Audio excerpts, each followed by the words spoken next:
আসসালামু আলাইকুম। আজ বৃহস্পতিবার 30 এপ্রিল 2026। স্বাগত প্রবাসী সিটি সৌদি বুলেটিনের সাথে আছি আমি শাহনাজ পারভিন। শুরুতেই থাকছে শিরোনাম। মসজিদে নববীতে মৃত্যুর কোলে ঢলে পড়েও বাঁচলেন হাজি, এ যেন অলৌকিক ঘটনা। হজে গিয়ে বাংলাদেশিদের মৃত্যুর মিছিল, মদিনায় দাফন হলো আরো এক হাজির। সৌদির মরুভূমিতে আটকে মরতে বসেছিল একটি পরিবার, ড্রোন দিয়ে খুঁজে উদ্ধার।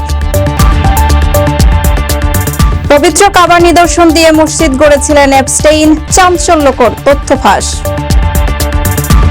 পরমাণু অস্ত্রমুক্ত মধ্যপ্রাচ্য চাই সৌদি, ইসরায়েলকে শান্তির বড় দুশমন ঘোষণা।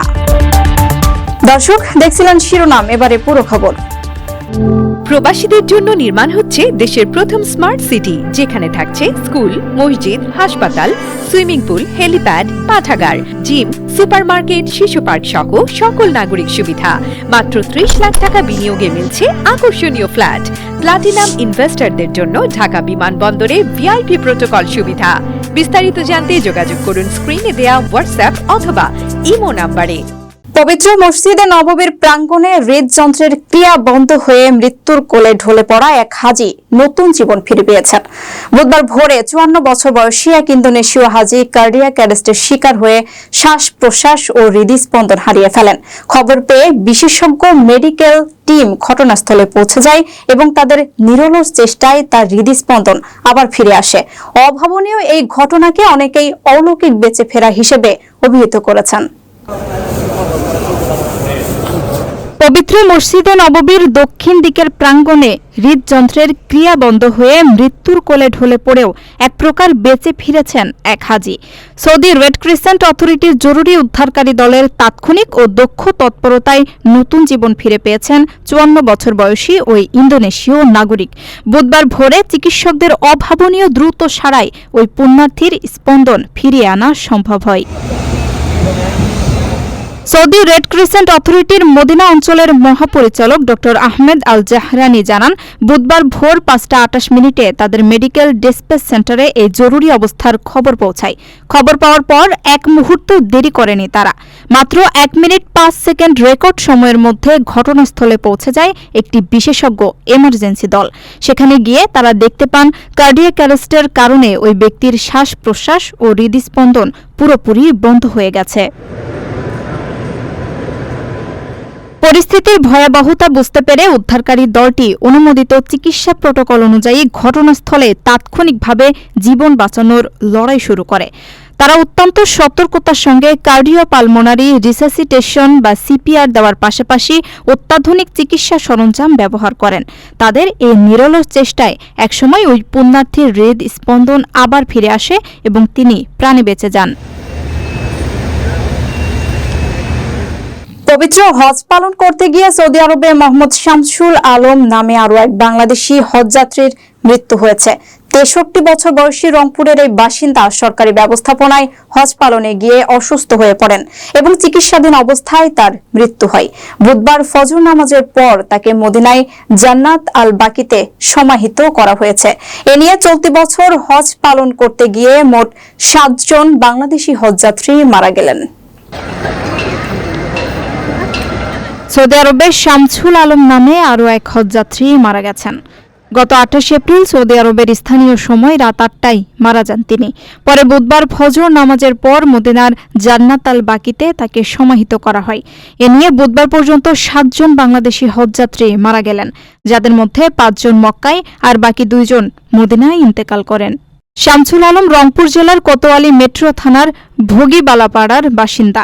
সরকারি মাধ্যমে হজ পালনের জন্য সৌদি আরব গিয়েছিলেন তিনি। ধর্ম মন্ত্রণালয় জানিয়েছে, গত 28 এপ্রিল শারীরিক দুর্বলতা ও অসুস্থতা নিয়ে বাংলাদেশ হজ অফিস মেডিকেল সেন্টারে আসেন শামসুল আলম। সেখানে প্রাথমিক চিকিৎসা দিয়ে উন্নত চিকিৎসার জন্য তাকে স্থানীয় হাসপাতালে পাঠানো হয়। সেখানে চিকিৎসাধীন অবস্থায় তিনি ইন্তেকাল করেন।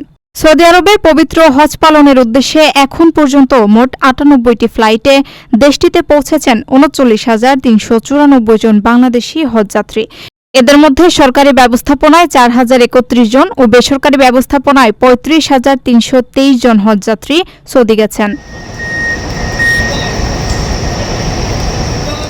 আপনার স্বপ্নগুলো আকাশ ছুবে প্রবাসীর হেলিকপ্টারের মাধ্যমে। বিয়ে, জন্মদিন অথবা যে কোনো বিশেষ প্রয়োজনে হেলিকপ্টার ভাড়া করতে যোগাযোগ করুন স্ক্রিনে দেওয়া নম্বরে। প্রবাসীর হেলিকপ্টার, নিরাপদ ও সাশ্রয়ী বাহনের বিশ্বস্ত নাম। সৌদি আরবের মরুভূমিতে পথ হারিয়ে চরম বিপাকে পড়া একটি পরিবারকে দীর্ঘ তল্লাশির পর জীবিত উদ্ধার করেছে ইনজাত নামের একটি স্বেচ্ছাসেবী উদ্ধারকারী দল। মরুভূমির গভীর বালুতে গাড়ি আটকে যাওয়ায় পরিবারটি লোকালয় থেকে সম্পূর্ণ বিচ্ছিন্ন হয়ে পড়েছিল। তীব্র গরম ও তৃষ্ণায় কাতর হয়ে বাঁচার তাগিদে তারা গাড়ির রেডিয়েটরের জমানো পানি পান করেন। আধুনিক ড্রোন প্রযুক্তির সাহায্যে বালিয়াড়ির মাঝে আটকে থাকা গাড়িটি শনাক্ত করে উদ্ধারকর্মীরা দ্রুত ঘটনাস্থলে পৌঁছান। এই ঘটনায় একটি ভিডিও নতুন করে ভাইরাল হয়েছে। সৌদি আরবের হালবান মরুভূমিতে পথ হারিয়ে চরম বিপাকে পড়েছিল একটি পরিবার। গাড়ি বালুতে আটকে যাওয়ায় এবং সঙ্গে খাবার বা পানি না থাকায় বাঁচার তাগিদে গাড়ি রেডিয়েটরের পানি পান করে ও গাছের পাতা খেয়ে টিকেছিল তারা। অবশেষে দীর্ঘ তল্লাশির পর একটি উদ্ধারকারী দল তাদের জীবিত উদ্ধার করতে সক্ষম হয়েছে।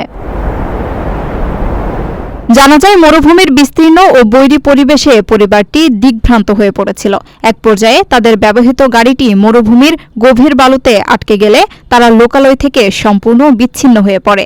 তীব্র গরম, ক্ষুধা ও তৃষ্ণায় কাতর হয়ে তারা চরম এক পরিস্থিতির মুখোমুখি হয়। বাধ্য হয়ে তৃষ্ণা মেটাতে গাড়ির রেডিয়েটরে জমানো পানি পান করে তারা। এমনকি ক্ষুধা নিবারণের জন্য মরুভূমির গাছের পাতাও খেতে হয় তাদের। জীবন মৃত্যুর সন্ধিক্ষণে থাকা এই পরিবারের জন্য প্রতিটি মুহূর্ত ছিল চরম আতঙ্কের ও অপেক্ষার। খবর পেয়ে ইনজাত নামের একটি স্বেচ্ছাসেবী দল তাদের খোঁজে একাধিক দলে বিভক্ত হয়ে তল্লাশি অভিযান শুরু করে। আধুনিক ড্রোন প্রযুক্তির সাহায্যে বিশাল মরুভূমিতে এই অভিযান চালানো হয়। এক পর্যায়ে ড্রোন ক্যামেরায় ধরা পড়ে বালিয়াড়ির মাঝে আটকে থাকা তাদের সাদা রঙের গাড়িগুলো। নিশ্চিত হওয়ার পর দ্রুত সেখানে ছুটে যান উদ্ধারকর্মীরা। উদ্ধারকারী দলের সদস্যরা ঘটনাস্থলে পৌঁছে দ্রুত তাদের কাছে খাবার ও বিশুদ্ধ পানি সরবরাহ করেন। দীর্ঘক্ষণ পানিশূন্যতা ও অনাহারে ভুগলেও একেবারে শেষ মুহূর্তে সাহায্য পাওয়ায় প্রাণে বেঁচে যায় পরিবারটি। যুক্তরাষ্ট্রের বিতর্কিত অর্থলগ্নিকারী জেফ্রি এপস্টাইন তার ব্যক্তিগত দ্বীপে নির্মিত এক স্থাপনায় পবিত্র কাবা শরীফ থেকে আনা নিদর্শন ব্যবহার করেছিলেন বলে নতুন প্রকাশিত নথিতে উঠে এসেছে। নথিতে দেখা যায় 2014 সালে তিনি কাবার গিলাফের কোরআনের আয়াত খচিত সূচিকর্ম করা কাপড় সংগ্রহ করেছিলেন। মধ্যপ্রাচ্যের প্রভাবশালী মহলে যোগাযোগের সূত্র ধরে তিনি এসব মূল্যবান ধর্মীয় নিদর্শন সংগ্রহ করেছিলেন বলে ধারণা করা হচ্ছে। যুক্তরাষ্ট্রের বিতর্কিত অর্থলগ্নিকারী জেফ্রি এপস্টাইন তার ব্যক্তিগত দ্বীপে নির্মিত এক রহস্যময় স্থাপনা ইসলামের পবিত্রতম স্থান কাবা শরীফ থেকে আনা নিদর্শন ব্যবহার করেছিলেন এমন তথ্য উঠে এসেছে নতুন প্রকাশিত নথিতে। যুক্তরাষ্ট্রের বিচার বিভাগের প্রকাশিত একটি ছবিতে দেখা যায় 2014 সালে নিউ ইয়র্কে নিজের বাসভবনে সংযুক্ত আরব আমিরাতের ব্যবসায়ী সুলতান আহমেদ বিন সুলাইমের সঙ্গে কাবার গিলাফের সূচিকর্ম করা কাপড় পর্যবেক্ষণ করছেন এপস্টাইন। এসব কাপড়ে কোরআনের আয়াত খচিত ছিল এবং সেগুলো একসময় কাবার ভেতর ও বাইরের আবরণ হিসেবে ব্যবহৃত হয়েছিল। নথিপত্রে আরও জানা যায়, ক্যারিবীয় সাগরের লিটল সেন্ট জেমস দ্বীপে অবস্থিত তার ব্যক্তিগত দ্বীপে একটি নীল সাদা ডোরাকাটা সোনালী গম্বুজযুক্ত ভবন নির্মাণ করেন এপস্টাইন, যেটিকে তিনি নিজেই মসজিদ বলে উল্লেখ করতেন। যদিও এটি প্রকৃতপক্ষে ধর্মীয় কাজে ব্যবহারের উদ্দেশ্যে নির্মিত হয়েছিল কিনা তা স্পষ্ট নয়। দীর্ঘদিন ধরে ভবনটি নিয়ে নানা জল্পনা ছিল। কেউ একে সঙ্গীত কক্ষ, কেউ প্যাভিলিয়ন, আবার কেউ গোপন উপাসনালয় হিসেবে উল্লেখ করেছেন।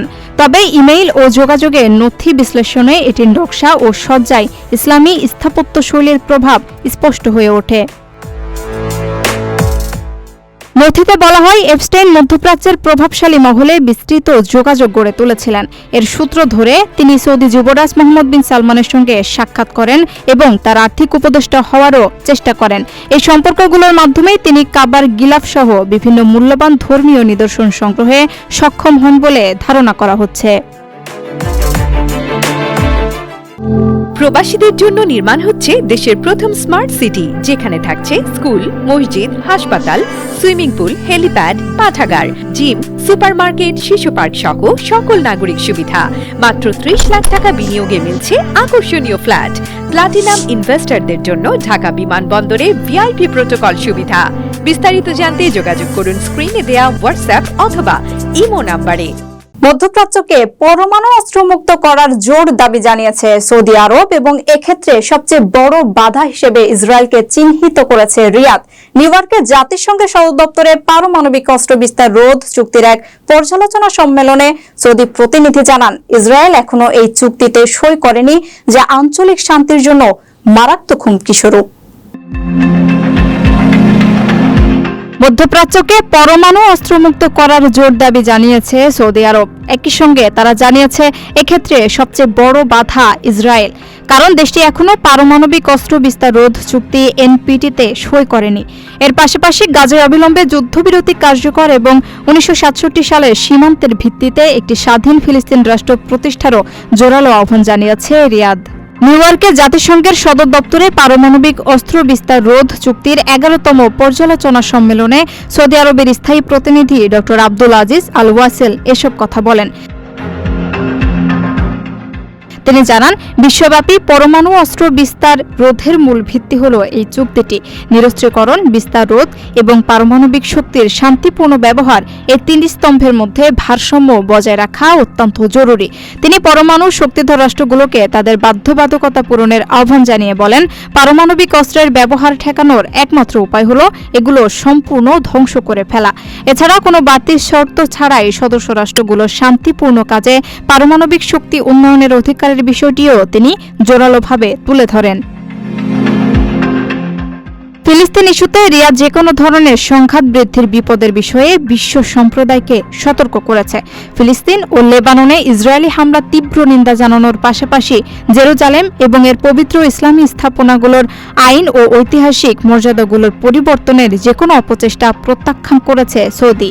দেশটি জানিয়েছে একটি ন্যায্য ও স্থায়ী সমাধানের জন্য গাজায় অবিলম্বে যুদ্ধবিরতি, ফিলিস্তিনিদের বাস্তুচ্যুতি রোধ, গাজা থেকে ইসরায়েলি সেনা প্রত্যাহার এবং আন্তর্জাতিক আইন অনুযায়ী একটি স্বাধীন ফিলিস্তিন রাষ্ট্র প্রতিষ্ঠা করা অপরিহার্য। দর্শক, দেখছিলেন প্রবাসী সিটি সৌদি বুলেটিন। শেষ করার আগে শিরোনামগুলো জানিয়ে দিচ্ছি আরো একবার। মসজিদে নববীতে মৃত্যুর কোলে ঢলে পড়েও বাঁচলেন হাজি, এ যেন অলৌকিক ঘটনা। হজে গিয়ে বাংলাদেশিদের মৃত্যুর মিছিল, মদিনায় দাফন হলো আরো এক হাজির। সৌদির মরুভূমিতে আটকে মরতে বসেছিল একটি পরিবার, ড্রোন দিয়ে খুঁজে উদ্ধার। পবিত্র কাবার নিদর্শন দিয়ে মসজিদ গড়েছিলেন এপস্টেইন, চাঞ্চল্যকর তথ্য ফাঁস। পরমাণু অস্ত্রমুক্ত মধ্যপ্রাচ্য চাই সৌদি, ইসরায়েলকে শান্তির বড় দুশ্মন ঘোষণা। এই ছিল সৌদি বুলেটিনের আজকের আয়োজনে। প্রবাসের সর্বশেষ সংবাদ পেতে ভিজিট করুন probastime.com, সাবস্ক্রাইব করুন আমাদের ইউটিউব চ্যানেল, চোখ রাখুন ফেসবুক পেজে। পরবর্তী বুলেটিন দেখার আমন্ত্রণ জানিয়ে আজকের মতো বিদায় নিচ্ছি আমি শাহনাজ পারভিন। সে পর্যন্ত সবাই ভালো থাকবেন, নিরাপদে থাকবেন। আল্লাহ হাফেজ।